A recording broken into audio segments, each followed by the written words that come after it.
Hello दोस्तों, तो आज का हमारा सेशन होने वाला है मोल कॉन्सेप्ट पार्ट 2।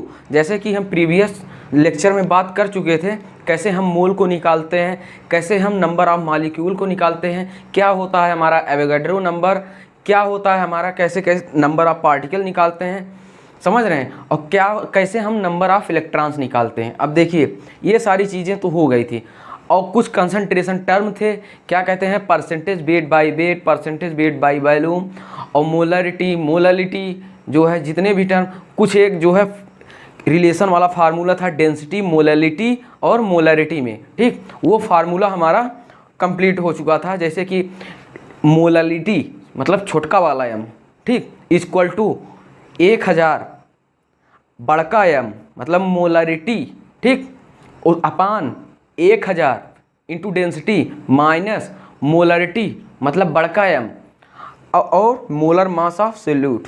ये सारे कॉन्सेप्ट हम बात कर चुके थे। और कौन सा टेम्परेचर डिपेंडेंट होता है, कौन सा टेम्परेचर इंडिपेंडेंट होता है। जैसे कि हमको पता है जिस भी फार्मूले में वॉल्यूम आएगा वो टेम्परेचर डिपेंडेंट होगा और जिस फार्मूले में वॉल्यूम नहीं आएगा वो टेम्परेचर पे इंडिपेंडेंट होगा। अब देखिए आपका जो है जैसे कि परसेंटेज वेट बाय वेट, ये उस पर टेम्परेचर पे डिपेंड नहीं करेगा। मोलालिटी ये टेम्परेचर पर डिपेंड नहीं करता। मोलर एक कंसंट्रेशन टर्म आपको बताना भूल गए थे जिसका नाम है, क्या कहते हैं, मोल फ्रैक्शन, ठीक। अब हम हट जाते हैं, आप आराम से देख लीजिए। मोल फ्रैक्शन निकालते समय हमें कुछ छोटे छोटे पॉइंटों का, कुछ छोटी छोटी बातों का ध्यान रखना है। मोल फ्रैक्शन में कभी भी आपको मोल निकालना बता ही दिए थे। जैसे कि मोल का फार्मूला होता है मास अपान मोलर मास, उसका मास और उसका अपान मोलर मास। मोलर मास कैसे निकालते हैं ये सारी चीज़ें हम आपको बता चुके थे। जैसे CO2 का 44 होता है, क्या कहते हैं आपका जो है HNO3 मान लीजिए नाइट्रिक एसिड है तो उसका क्या कहते हैं 63 होता है। ऐसे ऐसे क्या करना है, एटॉमिक नंबर का डबल करके सबको आपस में सम कर देना है। ये सारी चीज़ें छोटे से एक वीडियो बना देंगे, जितने भी मॉलिक्यूलर मास हैं उनका कैलकुलेशन कैसे करते हैं, ऑक्सीडेशन नंबर कैसे निकालते हैं, ये सारी चीज़ें। अब देखिए मोल फ्रैक्शन आपको कभी भी निकालना हो तो मोल फ्रैक्शन में आपको जिसका मोल फ्रैक्शन निकालना है, मान लीजिए कोई A मास है, ठीक है, तो उसका मोल फ्रैक्शन निकालना है आपको, या A मोल है उसका मोल फ्रैक्शन निकालना है। तो जिसका मोल फ्रैक्शन निकालना हो उसका मोल, जिसका मोल फ्रैक्शन निकालना हो उसका मोल अपान टोटल मोल, मतलब समझ रहे हैं, जिसका मोल फ्रैक्शन निकालना हो उसका मोल अपान टोटल मोल। अब देखिए सिंपल सी बातें थी, क्या कहते हैं, और सुनिए कभी भी सोल्यूट या सॉल्वेंट मोल फ्रैक्शन मतलब मोल fraction of solute and mole fraction of solvent दोनों का समीशन क्या 1 के इक्वल होता है। ये बेसिक कॉन्सेप्ट है। और एक कंसंट्रेशन था हमारा नॉर्मेलिटी। नॉर्मेलिटी कहाँ आता है, जहाँ पे n फैक्टर वाला पार्ट आ जाता है। नॉर्मेलिटी कभी भी आप कैलकुलेट कर सकते हैं। मोलरिटी सिंपल सा फार्मूला, एक बहुत सारे कॉन्सेप्ट है, इक्विवेलेंट वेट से निकालना, ये सारी चीज़ें उलझने हमको देती हैं। आपको कभी भी क्या कहते हैं नॉर्मेलिटी निकालना हो तो आप सिंपल सा एक ट्रिक है, मोलरिटी को n फैक्टर से मल्टीप्लाई कर दीजिए। किसको, मोलरिटी को n फैक्टर से मल्टीप्लाई कर दीजिए। मोलरिटी का फार्मूला क्या था, moles of solute upon volume of solution in litre. मान लीजिए वॉल्यूम आपका ml में दिया हो तो ऊपर 1000 से मल्टीप्लाई कर देना है। ये सारी सिंपल सी बातें हैं। ऐसे चीज़ों को हम जैसे हम n फैक्टर कैसे कैलकुलेट करते हैं, मान लीजिए हम सल्फ्यूरिक एसिड ले रहे हैं, क्या, जिसका फार्मूला है H2SO4, इसका जो है n फैक्टर हमारा 2 आ जाएगा। तो मान लीजिए मोलरिटी निकाल ले रहे हैं, कुछ भी आपका मोलरिटी एक तरह का कंसंट्रेशन होता है। कभी भी क्वेश्चन में दिया गया होगा फला फाइंड द कंसंट्रेशन, तो आपको मोलरिटी ही निकालना है। अब देखिए उसको मल्टीप्लाई कर देंगे 2 से, ये आ जाएगा आपका n फैक्टर, ठीक। n फैक्टर आप जो है H कितना H प्लस जो है मतलब कितने आयंस आपके पानी में दे रहे हैं, वाटर में कितने आयंस दे रहे हैं, यही n फैक्टर होता है। n फैक्टर के ऊपर भी वीडियो बना दिया जाएगा। अभी हमारे पास उतना समय नहीं, हम मेन कॉन्सेप्ट पे बात करते हैं। अब देखिए आपका क्या बताए थे, आपको किसी भी पार्टिकल का मोलर मास निकालना हो, किसी पार्टिकल, हाँ, मोल फ्रैक्शन निकालना हो तो उसका मोल रखेंगे अपान टोटल मोल, मतलब उसका मोल और जिसका दिया गया हो। अब देखिए कभी कभी आपको मास में दे दिया जाएगा, पहले मोल निकालेंगे, ठीक।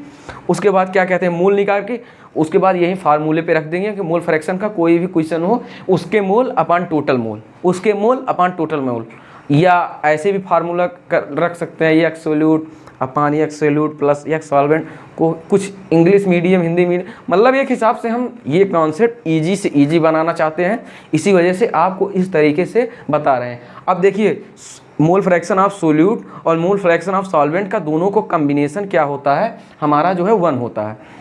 अब देखिए मान लीजिए हमें क्या दिया गया रहेगा, मोल फ्रैक्शन ऑफ सॉल्वेंट दे दिया गया रहेगा, हमें मोल फ्रैक्शन ऑफ सोल्यूट निकालना है। क्या आपको मोल फ्रैक्शन ऑफ सॉल्वेंट दे दिया जाएगा क्वेश्चन में, और आपको क्या मोल फ्रैक्शन ऑफ सोल्यूट निकालना है। आपको सिंपली उसका जो है 1 से उसको माइनस कर देंगे, 1 से माइनस कर देंगे मोल फ्रैक्शन ऑफ सॉल्वेंट को, आपका मोल फ्रैक्शन ऑफ सोल्यूट आ जाएगा। अब देखिए mole fraction of solute upon mole fraction of solvent का जो रेशियो होता है उनके नंबर ऑफ मोल्स के रेशियो के इक्वल होता है। तो mole fraction of x solute upon x solvent, समझ रहे हैं, तो equal to n solute upon n solvent. N क्या है, मोल, और एक्स क्या है, मोल फ्रैक्शन, समझ रहे हैं। अब क्या कहते हैं, पार्ट्स पीपीएम के बारे में हम पढ़ना भूल गए थे। पीपीएम क्या होता है, पार्ट्स पर मिलियन, कितना मास ऑफ सोल्यूट आपका प्रेजेंट है 1 मिलियन में। 1 मिलियन को हम 10 पावर 6 भी लिख सकते हैं। अब देखिए क्या कहते हैं, आपका पीपीएम का फार्मूला हो जाएगा weight of solute upon weight of solution into 10 power 6 करेंगे। क्यों करेंगे, क्योंकि ये मिलियन में पूछ रहा है। पहले हमारा क्या 100 ml में पूछता था या 100 ग्राम में पूछता था, तो इंटू हम 100 करते थे, परसेंटेज वेट बाई वेट में या परसेंटेज वेट बाई वॉल्यूम में। ये सारी कंडीशन सिंपल सी थी, हमारा जो है ख़त्म हो गया। अब आता है हमारा मोलरिटी ऑफ डाइल्यूशन। मान लीजिए 2 चीज़ें हैं, ये इसका मास है m1 का, ये आपका m2 का मास है, और इसका भी इसका m1 का वॉल्यूम v1 है, m2 का वॉल्यूम v2 है। दोनों को आपस में मिक्स करेंगे तो फाइनल कंडीशंस क्या होंगी। अब देखिए इसमें जो है नंबर ऑफ मोल्स, एक ही बात ध्यान रखना है, नंबर ऑफ मोल्स जो है चेंज नहीं होते। m1 v1 equal to m2 v2। क्या कर सकते हैं आप, फार्मूला जानते हैं, मान लीजिए क्या कहते हैं, आपका मोलरिटी इक्वल टू क्या होता है, नंबर ऑफ मोल्स, ठीक, number of moles of solute volume of solution in litre. ये सिंपल सा फार्मूला है। आपका क्या है, कॉमन नंबर ऑफ मोल्स क्या है, दोनों में चेंज नहीं हो रहे हैं, तो इसको इक्वल कर दीजिए। नंबर ऑफ मोल्स इसका निकालेंगे क्या, m1 को v1 से, ये देखिए इससे मल्टीप्लाई करेंगे तो नंबर ऑफ मोल्स निकल आएगा। आपको मोलरिटी से वॉल्यूम को जब मल्टीप्लाई करेंगे तो हमारा नंबर ऑफ मोल्स, तो यहाँ हम लिख सकते हैं n1 इक्वल टू n2, तो डायरेक्टली ये हमारा जो है आ जाएगा m1 v1 equal to m2 v2, ठीक। अब मोलरिटी ऑफ मिक्सिंग, उसमें भी 2 कंडीशंस आती हैं। एक होता है नॉन रिएक्टिंग सॉल्यूशन, मतलब आप सॉल्यूशन को रिएक्ट करा रहे हैं, मतलब वो सब अपना जो है किसी से रिएक्शन नहीं कर रहे हैं, सबका मोलरिटी या सबका अलग अलग आ रहा है। अब देखिए नॉन रिएक्टिंग सॉल्यूशन के लिए आप सिंपली फार्मूला लिख लेंगे NR, नॉन रिएक्टिंग सॉल्यूशन, ठीक, equal to m1 v1 plus m2 v2 v1 plus v2। ये फार्मूला एज इट इज़ आप रट लीजिए, m1 v1 plus m2 v2 अपान v1 प्लस v2। अब रिएक्टिंग सॉल्यूशंस के लिए हमारी क्या क्या कंडीशंस हैं। अब मान लीजिए हम क्या कर रहे हैं, एक बेस ले रहे हैं, NaOH क्या है, हमारा बेस है, और HCl हमारा एसिड है। हमको पता है जब बेस प्लस एसिड मिलते हैं तो हमारा फॉर्मेशन होता है किसका, साल्ट प्लस वाटर का। अब देखिए हमारा एक साल्ट बन रहा है, एक वाटर, ये कंप्लीटली क्या है, रिएक्ट कर जा रहे हैं। मान लीजिए इसका वॉल्यूम दिया गया है आपका 300 ml, इसका वॉल्यूम दिया गया है आपका क्या कहते हैं 200 ml, और इसका जो है मोलरिटी कंसंट्रेशन जिसको बोलते हैं 0.1 कैपिटल M और 0.3 कैपिटल M मोलरिटी, और हमको वॉल्यूम दिया गया है। अब हमको मोल फाइंड करना है, ठीक, हमको क्या करना है, मोल फाइंड करना है। मान लीजिए मोल फाइंड करना, हम आपको पहले भी बता चुके हैं, मोल फाइंड करने के लिए मोलरिटी को वॉल्यूम से मल्टीप्लाई कर देना है। अब देखिए मोलरिटी को हम वॉल्यूम से मल्टीप्लाई कर रहे हैं तो हमारा जो है, मान लीजिए इसको n1 बोल रहे हैं, ठीक है, n1 आ जा रहा है 330 मिली मोल, और n2 आ जा रहा है हमारा 60 मिली मोल, समझ रहे हैं, n2 आ जा रहा है हमारा 60 मिली मोल। अब देखिए इसमें क्या हो रहा है, ये पूरा कंप्लीटली जो है रिएक्शन कर रहा है आपस में। तो मान लीजिए इसके 60 मिली मोल है, इसके 30 मिली, अगर हमारा वैल्यू ml है, पहले भी बताए थे लीटर में लेना है, तो हम मोल को भी मिली मोल में मान ले रहे हैं, ठीक। उसको वही हमारा ml में है, मतलब मिली लीटर में है, तो हमारा जो मोल है हम मिली mm में मान ले रहे हैं, समझ रहे हैं, मिली मोल में मान ले रहे हैं। तो ये कंप्लीटली रिएक्ट करेगा। इसका 30 क्या है, मिली मोल है, इसका 60 मिली मोल है। तो आपका जो 30 मिली मोल है और 60 मिली मोल है आपस में रिएक्ट करेंगे जाएंगे, तो इसका हमें क्या मिल जाएगा, 30 मिली मोल जो है क्या कहते हैं, इसका बच जाएगा, और ये जो है पूरा रिएक्ट करके जीरो हो जाएगा। समझ रहे हैं, ये पूरा रिएक्ट करके जीरो हो जाएगा आपका। सिंपल सी बातें हैं। अब हमें HCl का क्या फाइंड करना है, मतलब कितना वो बच रहा है, मोलरिटी। तो मोलरिटी को निकालने के लिए क्या करना है, आपको मोल अपान सिंपल सा क्या करना है, आपको वॉल्यूम कर देना है। वॉल्यूम क्या, लीटर में लेना, लेकिन हमारा क्या कहते हैं, दोनों ही mm में है। मान लीजिए टोटल वॉल्यूम, हमेशा टोटल वॉल्यूम लेते हैं, 300 प्लस 500, कितना इसका जो है मोलरिटी होगा, कितना मोलरिटी, किसका, इसका कंसंट्रेशन बच रहा है। मान लीजिए हम कंसंट्रेशन मोल के फॉर्म में तो हमें पता लग गया कि हमारा 30 मिली मोल बच रहा है, लेकिन हम कंसंट्रेशन के फॉर्म में पता करना चाह रहे हैं कि हमारा HCl का कंसंट्रेशन कितना बच रहा है। अब देखिए यही रफली हम समझा दे रहे हैं, आपको पहले भी बताए थे मोलरिटी का फार्मूला क्या होता है, नंबर ऑफ सोल्यूट मान लीजिए, ठीक है, सोल्यूट। अब क्या कहते हैं, volume of solution in litre होना चाहिए हमेशा, लेकिन दोनों आपका ये भी mm में है 30 mm, और क्या कहते हैं वॉल्यूम भी आपका 500 ml में है। तो आपको कुछ करने की ज़रूरत नहीं है, आपको ये 0 से 0 गया, ये क्या हुआ आपका, ये 3/50 आ जाएगा इसका आंसर। तो अप्रॉक्स आपका जब इसको कैलकुलेट करेंगे 0.06 कैपिटल M, समझ रहे हैं, इसको आप ध्यान देना। और आप नोट डाउन भी कर सकते हैं अपने हिसाब से, हम हट जा रहे हैं, जितना कुछ भी आपको नोट डाउन करना है आप जो है बेफिक्र होकर नोट डाउन करिए, एकदम टेंशन फ्री होकर। देख ले माइक कोई कान है, पता लगे बग बग बग बग लगाए हैं, पता लगे माइक ही नहीं ऑन हो, ठीक। ये सारी चीज़ें हमारी जो है समाप्त, आप नोट कर चुके हैं, या स्क्रीनशॉट भी ले सकते हैं, बाद में भी नोट कर सकते हैं, कोई ऐसा ज़रूरी नहीं है तुरंत नोट करेंगे कि तुरंत ये दिमाग में चीज़ें चली जाएंगी हमारे सबकॉन्शियस माइंड में, तो हमारे लिए ज़्यादा बेनिफिट होगा।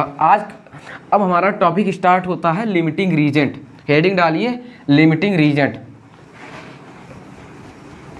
लिमिटिंग रीजेंट क्या होता है, रिएक्शन वो चीज़ें होती हैं जो रिएक्शन में फुली कंज्यूम हो जाती हैं, उनको बोलते हैं, मतलब रिएक्शन को वो ही प्रोसीड करती हैं, और रिएक्शन में फुल कंज्यूम होकर रिएक्शन को आगे बढ़ाते हैं।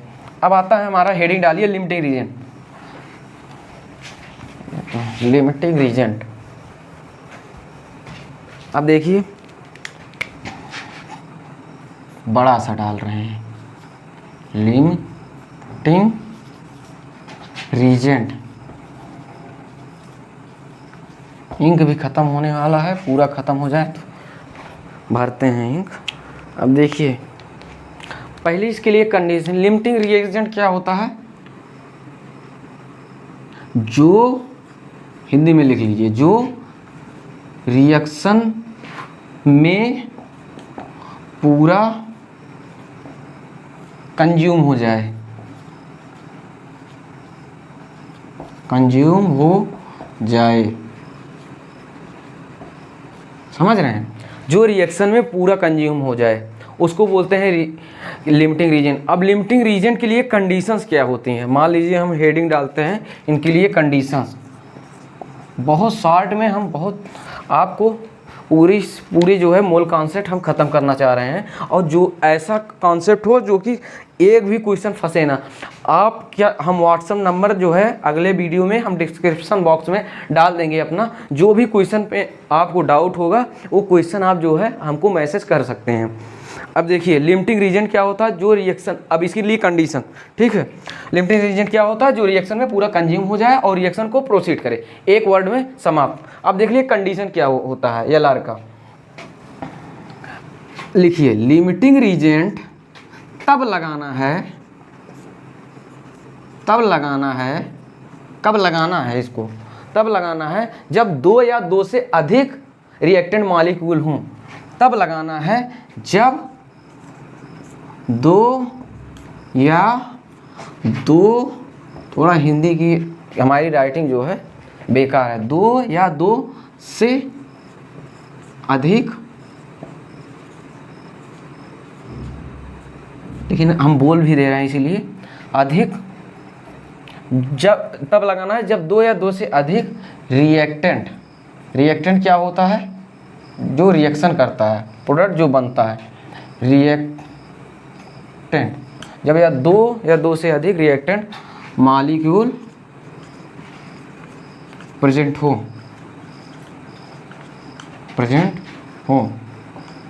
समझ रहे हैं, जब 2 या 2 से अधिक मॉलिक्यूल जो है रिएक्टेंट मॉलिक्यूल प्रेजेंट हैं। मान लीजिए हम एक सिंपल सा एग्जांपल ले रहे हैं, क्या आपका 2KCl plus 2KCl plus 3O2 gives आपका 2KClO3, 2KClO3 एक क्या कहते हैं रिएक्शन सिंपली ले रहे हैं। अब इसमें देखिए कुछ चीज़ें तो आपको गिवन ही रहेंगी, मान लीजिए नंबर ऑफ मोल गिवन रहेगा, तब तो सिंपली हमारा निकल जाएगा। अगर क्या कहते हैं आपका जो है नंबर ऑफ मोल ना दिया गया हो तो आपको मास दिया जाएगा, ठीक है। मान लीजिए इसका भी हम 5 मोल ले रहे हैं, इसका भी हम 5 मोल ले रहे हैं, दोनों का 5 मोल ले रहे हैं। लिमिटिंग रीजन कैसे हम फाइंड करते हैं, अब हमारा जो है हाउ टू फाइंड, आप लिख सकते हैं how to find limiting reagent. अब देखिए आपको क्या करना है, नंबर ऑफ मोल से स्टाइकोमेट्रिक कॉफिशिएंट को डिवाइड करना है। अब स्टाइकोमेट्रिक कॉफिशिएंट क्या होता है, जैसे O2 के आगे ये 3 लिखा है, ये स्टाइकोमेट्रिक कॉफिशिएंट हो गया। ये क्या कहते हैं KCl के आगे 2 लिखा हो गया, 2 लिख दिया गया, ये स्टाइकोमेट्रिक कॉफिशिएंट हो गया। ये KClO3 है तो इसके आगे जो लिखा हुआ है 2, इसको बोलते हैं स्टाइकोमेट्रिक कॉफिशिएंट। अब देखिए इसको डिवाइड करना है किससे, नंबर ऑफ मोल से, दोनों को डिवाइड करिए रिएक्टेंट मॉलिक्यूल में, 5/3 या 5/3 5/2। अब देखिए इसमें क्या है, कौन सी संख्या, समझ रहे हैं, कौन सा डिजिट मतलब कौन इसमें कम आ रहा है, ये कम आ रहा है, मतलब ये एक तरह का लिमिटिंग रीजेंट हो गया, ये हमारा लिमिटिंग रीजेंट हो गया। अब ये है रिएक्शन में फुल्ली कंज्यूम हो जाएगा, फुल्ली मतलब पूरा रिएक्शन जो है रिएक्शन में पूरा कंज्यूम हो जाएगा। मान लीजिए आपके इसके जो है 3 मोल से, इसके सामने वाला मोल स्टाइकोमेट्रिक कॉफिशिएंट 3 मोल से इसका 2 मोल बन रहा है। अब इसमें गिवन कितना है, 5 मोल।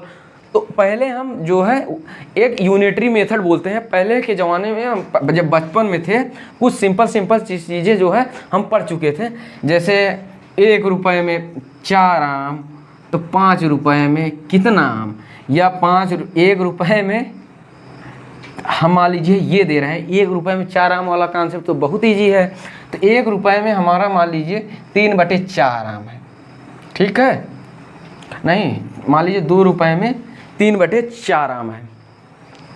अब 1 रुपये में कितना होगा, कितना आम होगा, तो 3/4 × 2, ये होता है हमारा यूनिटरी मेथड। ये 2 से 2 गया तो 3/2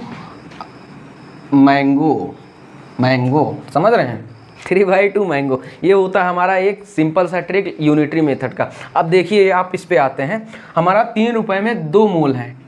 अब क्या कहते हैं 3 रुपये में 2 मोल है, 1 रुपये में कितना मोल होगा, 2/3।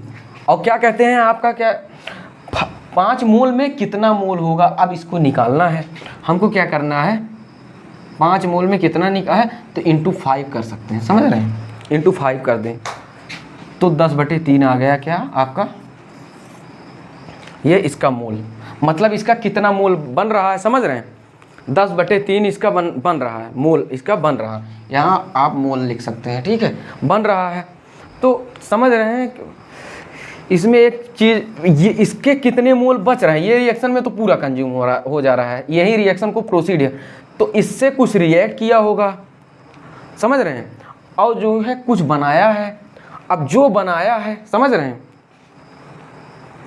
समझ नहीं पा रहे हैं, जो बनाया है उसको 5 - 10/3, इसको जब हम फाइंड करेंगे, सिंपल सा इक्वेशन है, इसको जब हम फाइंड करेंगे तो आपका कितना जो है KCl मॉलिक्यूल बचा हुआ है। मॉलिक्यूल क्यों बोल रहे हैं, क्योंकि सिंगल एटम तो है नहीं, तो लिमिटिंग रीजेंट का कॉन्सेप्ट बहुत ईजिली हम लोगों ने सॉल्व कर लिए। अब हम अगले वीडियो में लिमिटिंग रीजेंट के बारे में और रिएक्शन को, एक पहली बात तो हम रिडॉक्स रिएक्शन में पूरा सीखते हैं कि हम रिएक्शन को कैसे बैलेंस करते हैं। हो सकता है आपको रिएक्शन ऐसा दिया गया हो जिसमें रिएक्शन जो है बैलेंस ना हो, तो ऐसे भी क्वेश्चन आपके मतलब एग्जाम में आ सकते हैं। तो रिएक्शन बैलेंसिंग जो है एक जो है सिंपल दिखा देंगे और उसके आधार पे या उसके बेसिस पे हम आगे के जितने भी क्वेश्चंस हैं सॉल्व कर लेंगे इजीली। अब देखिए रिडॉक्स रिएक्शन में पूरा रिएक्शन में जो है रिएक्शन बैलेंस सीखते हैं, ऑक्सीडेशन नंबर मेथड से कैसे हम रिएक्शन को बैलेंस, आयन इलेक्ट्रॉन मेथड से कैसे हम रिएक्शन को बैलेंस करते हैं। तो हम जब रिडॉक्स रिएक्शन पढ़ेंगे इसमें सिंपली हम देख लेंगे, जब रिडॉक्स रिएक्शन पढ़ेंगे तो उसमें हम पूरा जो है रिएक्शन बैलेंस करना बता देंगे, उसमें ऑक्सीडेशन नंबर कैसे निकालते हैं, ये सारी चीज़ें। जैसे कुछ एक्सेप्शंस भी हैं, कुछ ऑक्सीडेशन नंबर हमारे जो है स्ट्रक्चर से फाइंड होते हैं। तो वो सारी चीज़ें धीरे धीरे आप जुड़े रहिए, केमिस्ट्री आपका बहुत ही स्ट्रांग हो जाएगा। धन्यवाद।